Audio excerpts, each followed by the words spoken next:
right. Welcome back to the show, everybody. Saturday afternoon, the one and only James Rule XRP at Rule XRP on Twitter. I got a few things to go over. I've been looking at the news. I've been looking at posts here recently on Twitter/X, and I'm getting very irritated. And I usually don't get political, but I'm going to show you a couple of things that is going to piss you off as well. But we're going to look at crypto news. We're going to look at the price. We're going to look. The Bitcoin halving has ended. We're going to look at some articles. We're going to have a good time. I'm not a financial advisor. I'm a crypto teacher. So we are going to go ahead and get after it. I'm going to show you the bad first, and then we'll get into the good. Well, here's one of the bad things. And I said, this is some bullshit. I retweeted it. Just in, U.S. Congress officially passes a bill to send $61 billion to Ukraine and $26 billion to Israel, thanks to the taxpayers. $0 will be provided for America's own border problem. And even on top of that, Colin Rugg, if you're not following Colin Rugg, if you want to see some political bullshit, follow at Colin Rugg. He has 1 million followers on Twitter/X. Look at this. Congress members wave Ukraine flags in the United States House after they approve another $61 billion in military aid for Ukraine. The bill also gave $26 billion to Israel and another $8 billion for allies in the Indo-Pacific region, bringing the grand total to $95 billion in foreign funding. Nearly $100 billion in foreign and funding for foreign countries, and not a dollar for a U.S. border wall. Congratulations to the American taxpayer. Your hard-earned money is getting fast-tracked overseas. Look at these fucking idiots in office.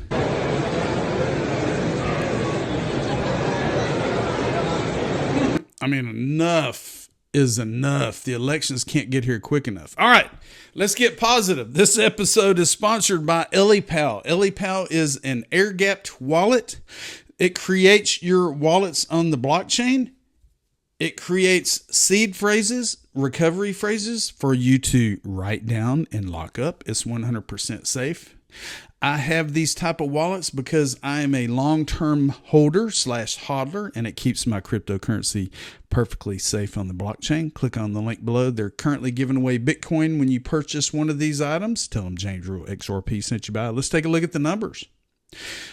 Now, yesterday was the Bitcoin halving. No big deal to me because I don't own any Bitcoin. I have 0 Bitcoins because I am looking at the real world use case utilities. I'm not worried about digital gold. Now, if I would have purchased Bitcoin back in 2009, 2010, 2015 or whatever, yeah. But I'm not worried about a 300 times increase, 3x on Bitcoin. I'm looking at 1,000x on XRP, 1,000x on VeChain and XLM and Flare and all the above. I'm not worried about a 3x from, $60,000 to $150,000 Bitcoin. Not financial advice. That's me. Let's take a look. Total market cap, 2.425 trillion. Bitcoin is currently, after the halving, not a whole lot is happening, 64,987. Ethereum is up to 3142. Solana is $150. XRP is up a little bit in 24 hours. We're up almost 4% to 52.5 cents. Cardano is up to 50 cents. And all the others, do your research. Make sure you know exactly what you have invested in. Yep, it happened yesterday. The Bitcoin halving is complete. No big deal to me. They're saying here in the next 3 to 6 months, we'll see a massive bull run. We're going to have to see what happens because, with all the ETFs that were introduced this year in the United States, we've already seen a so-called Bitcoin bull run, but I want to see an altcoin bull run. Let's keep going. Eleanor Terrett, Ellie Terrett, Fox Business. She interviewed John Deaton the other day, and check this out. This came out. She's stating that John Deaton has filed for permission to appear as amici counsel on behalf of 4,701 Coinbase customers in the SEC versus Coinbase case. If we come down here, she did interview John Deaton. I'm going to play this 47-second clip for you. Have a listen. Can you do both? Can you run for Senate and can you help Coinbase customers at the same time? Well, I guess we're going to find out. I can tell you this. I've never stopped doing something that I said I would do. I will fight for that person that has $2,000 or $500 or $5,000 in savings in Bitcoin or whatever to the day I die. This isn't about crypto. This is about freedom. This is about upward mobility. This is about people who want a fighting chance, people who want to build a little wealth. They're not looking to get rich. They're not crypto bros. They're just regular people that say, hey, I want a little exposure to this alternative asset class. 100%. And if we keep going, Cointelegraph came out with this article. It says pro XRP lawyer requests to be amicus curiae for Coinbase customers. And as you can see, this is the tweet I just showed you from Ellie Tarrant. And if we go down here, it says, during the interview with Fox Business, Deaton suggested that his motivation for supporting the Coinbase customers was to protect everyday individuals aiming to build a little wealth in their lives. This isn't about crypto. This is about freedom. This is about upward mobility. This is about people who want a fighting chance, people who want to build a little wealth. They're not looking to get rich. They're not crypto bros, he said. This comes after Coinbase filed an interlocutory appeal in the lawsuit against the SEC only days after the court denied its motion to dismiss the entire lawsuit. The interlocutory appeal revolves around the controlling question whether an investment contract requires something contractual, according to Coinbase Chief Legal Officer Paul Grewal. Deaton has filed several amicus counsel requests over the past few years in support of the crypto community.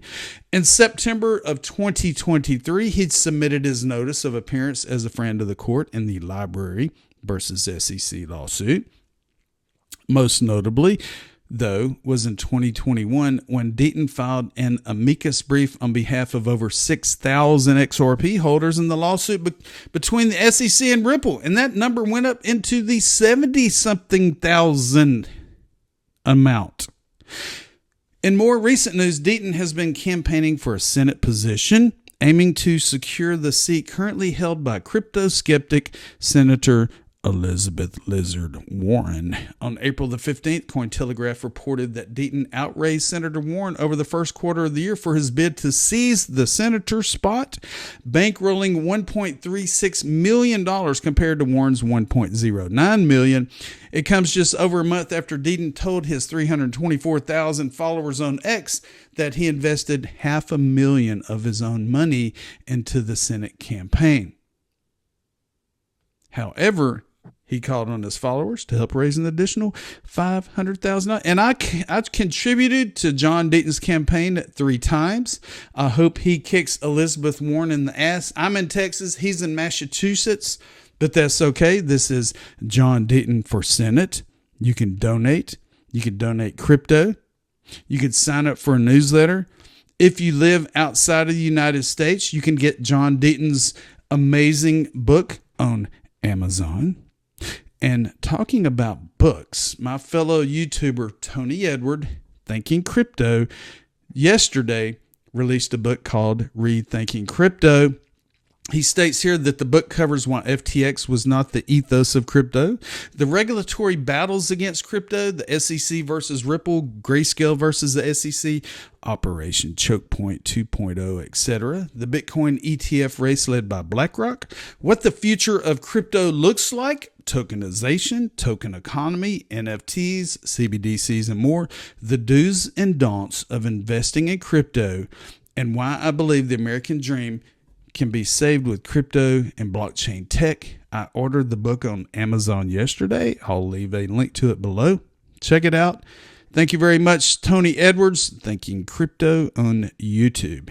Now, this morning I was watching, I want to say it was one of Moon Lambo's videos. I love watching Moon Lambo. He gets it out in his own perspective and he kind of hypes it up and makes it fun for everybody. Well, before Moon Lambo's video started, this video ad popped up and it was a scam of a fake Brian Armstrong floating around on YouTube. And it looked real. The AI looked like him really talking. Hey, this is Brian Armstrong with Coinbase. We're going to give away 100,000 Bitcoin. Scan the link below and learn how to get 100,000 Bitcoin. It's not real, people. It's a scam. And I tagged Brian Armstrong in this. There is a code. Do not scan it. It's a scam. Watch out. Do your due diligence. Flare Networks. Congratulations to Flare Networks. 500,000 addresses are holding Flare. 500,000 addresses are holding Flare, and this is just the beginning. Congratulations, Flare. This is just the beginning. If you're not wrapping your Flare, if you're not wrapping your Songbird, if you're not delegating to the time series oracles, you're missing out. I created a video a few weeks ago telling you how to delegate your wrapped Flare in your wrapped Songbird. Go back and check it out, baby. Congratulations, Flare. Okay, this was interesting, and I found this today. Carolyn Crenshaw is a commissioner at the SEC. She disapproves of Bitcoin. She voted against the Bitcoin spot ETFs. And this article is stating that SEC Commissioner Carolyn Crenshaw is facing potential removal amid an anti-Bitcoin stance. What about Gary Gensler? Gary Gensler he's still against all crypto, but you know what? The banks are telling Gary Gensler what to do. The banks have his arms tied behind his back, and it's freaking pathetic. Let's look at this article and read a few paragraphs. It says, SEC Commissioner Carolyn A. Crenshaw, known for her critical views on Bitcoin and crypto, may be at risk of losing her position at the agency when her term expires on June the 5th. Recent government records suggest that no nominations have been made to fill her position after the term is finished, leading to speculation about her potential exit. This comes amid rumors of SEC Chairman Gary Gensler possibly resigning. Wow, we all wish, but it's probably not going to happen. Although the likelihood of this happening during an election year is viewed as slim to none. Crenshaw has been vocal about her disapproval of Bitcoin, having voted against approving Bitcoin spot ETFs for U.S. markets in January. She expressed concerns about the concentration of spot Bitcoin ownership and fraudulent activities in the crypto spot markets. In a dissenting letter, she criticized the commission's action as unsound and ahistorical, warning that they may compromise investor protection. She questioned the revolutionary aspects of the technology and highlighted the risk associated with recreating the existing financial system with less regulation and more opacity in the crypto space. Blah, blah, blah, blah. It sounds just like Elizabeth Warren.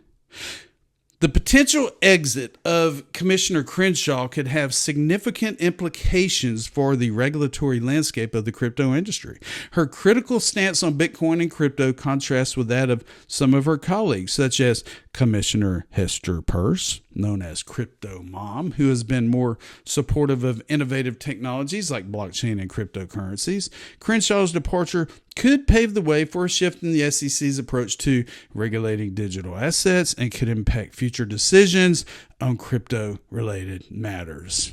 You know, it's funny because every time Gary Gensler or the SEC says something bad about crypto, Hester Peirce mysteriously makes a speech, a 5-page speech about, well, I disagree with the commission. We shouldn't do it this way. You know, I'm pro crypto, blah, blah, blah. Well, fucking make something happen, Hester Peirce. Make something fucking happen. Take Gary Gensler's spot as the chair of the SEC and make something fucking happen. Don't just keep blabbing your jaws, blah, blah, blah, blah, blah. I'm sorry. I'm spitting it out.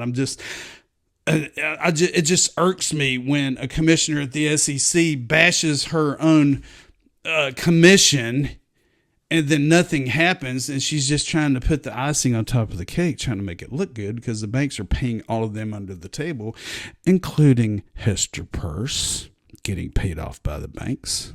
But anyway, we're going to leave it at that. I don't know what's going to happen to Carolyn Crenshaw. I don't know what's going to happen to Gary Gensler. I don't know what's going to happen to Hester Peirce. Only the banks will know. Only the upper echelon will know the final answer on that. It is Saturday afternoon. We're going to get some heavy rain here in Texas. As I stated before, I go back to work Monday. I can't fucking wait. Oh, but anyway, I hope everyone has an amazing afternoon, an amazing morning, wherever you're at around the world. Be sure to subscribe and be sure to share my channel with others. My name is James Rule, XRP, the Crypto Teacher. And guess what? I told you so.